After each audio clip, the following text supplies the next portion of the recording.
നിങ്ങൾക്ക് hair fall, dandruff, dry hair growth slow ആയിരിക്കുന്നത് പോലെ നിങ്ങൾക്ക് തോന്നുന്നുണ്ടെങ്കിൽ അങ്ങനെയുള്ള പ്രോബ്ലംസ് ഉള്ളവർക്കുള്ള വീഡിയോ ആണ് കേട്ടോ ഇന്നത്തേത്. ഇതെനിക്ക് ഭയങ്കര അടിപൊളിയായിട്ട് വർക്കായിട്ടുള്ള ഒരു ഹെയർ പാക്കാണ്.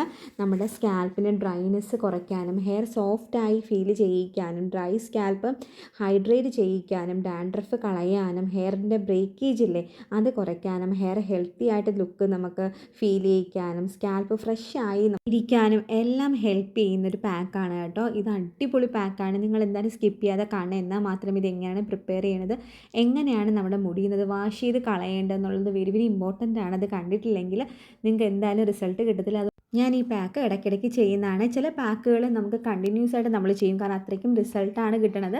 ഭയങ്കര സിമ്പിളാണ്, കാരണം നമ്മുടെ വീട്ടിൽ കിട്ടുന്ന പ്രോഡക്റ്റ്സ് വെച്ചിട്ടാണ് നമ്മളിത് പാക്ക് പ്രിപ്പയർ ചെയ്യണത്.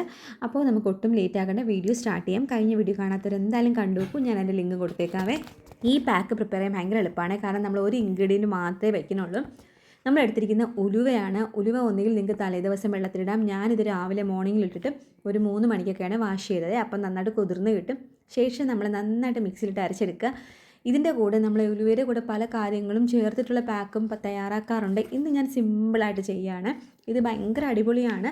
നമ്മുടെ ഹെയർ ഫോൾസ് കുറയ്ക്കാൻ വേണ്ടി ഹെൽപ്പ് ചെയ്യുന്ന സംഭവമാണ് കേട്ടോ. നമ്മുടെ ഈ ഉലുവ എന്ന് പറയുന്നത്, ഉലുവയിൽ പ്രോട്ടീൻസ് ഉണ്ട്, അയൺ, ആൻറ്റി ഓക്സിഡൻസ് എന്നിവ ഉള്ളതുകൊണ്ട് തന്നെ നമ്മുടെ ഹെയർ സ്റ്റാൻഡ്സ് നറിഷ് ചെയ്യിക്കാനും നമ്മുടെ സ്കാൽപ്പ് ക്ലിയറായിട്ട് വെക്കാനും ഹെൽപ്പ് ചെയ്യും. ഞാനിപ്പോൾ ഇത് അപ്ലൈ ചെയ്യുന്നില്ല, ഇത് കുറച്ച് ലൂസ് കൺസിസ്റ്റൻസിയാണ്. നമുക്ക് കുളിച്ചതിന് ശേഷം ആഫ്റ്റർ വാഷിന് ശേഷം കാണാവേ. ഇതിപ്പോൾ കുളി കഴിഞ്ഞു ഒരു 2 മണിക്കൂർ ആയതേ ഉള്ളൂ കേട്ടോ. മുടി ഞാൻ നമ്മുടെ ഉടക്കൊന്നും ഇറത്തിട്ടില്ല, ജസ്റ്റ് അപ്പോൾ നിങ്ങളൊന്ന് കാണിക്കാമെന്ന് വിചാരിച്ചു. എനിക്കിത് പറയാനുള്ളത്, പേഴ്സണലി എനിക്ക് ഭയങ്കര ഇഷ്ടമുള്ള ഒരു പാക്കാണ്. നമുക്ക് അടിപൊളിയായിട്ട് ഹെയറിൽ വർക്ക് ചെയ്യും. പിന്നെ നമ്മൾ കൺസിസ്റ്റൻസി കീപ്പ് ചെയ്യണം. ഒരു വീക്കിലി ഒരു 2 തവണയെങ്കിലും ഒക്കെ അപ്ലൈ ചെയ്താലേ നമുക്ക് അതിൻ്റെ ഒരു റിസൾട്ട് കിട്ടുള്ളൂ. ഓരോരുത്തർക്കും ഓരോ രീതിയിലായിരിക്കും, കാരണം ഓരോരുത്തരുടെ സ്കിന്നും സ്കാൽപ്പും എല്ലാം ഡിഫറെൻ്റ് ആയിരിക്കും. ഓരോരുത്തർക്കും ഓരോ രീതിയിലായിരിക്കും റിസൾട്ട് കിട്ടുക. അപ്പോൾ നിങ്ങൾ എന്തായാലും ട്രൈ ചെയ്ത് നോക്കൂ. ഈ വീഡിയോ നിങ്ങൾക്ക് യൂസ്ഫുള്ളായി തോന്നിയിട്ടുണ്ടെങ്കിൽ നിങ്ങൾ ലൈക്ക് ചെയ്യാനും ഷെയർ ചെയ്യാനും സബ്സ്ക്രൈബ് ചെയ്യാനും മറക്കല്ല. നെക്സ്റ്റ് അടുത്തൊരു ബെൽ ബട്ടൺ കൂടി ഉണ്ട്, അതും കൂടി എനേബിൾ ചെയ്തേക്കുക. എന്നാലേ ഞാൻ ഇടുന്ന വീഡിയോസ് നോട്ടിഫിക്കേഷനായിട്ട് കിട്ടത്തുള്ളൂ. Thank you for watching. Love you all. Take care. By.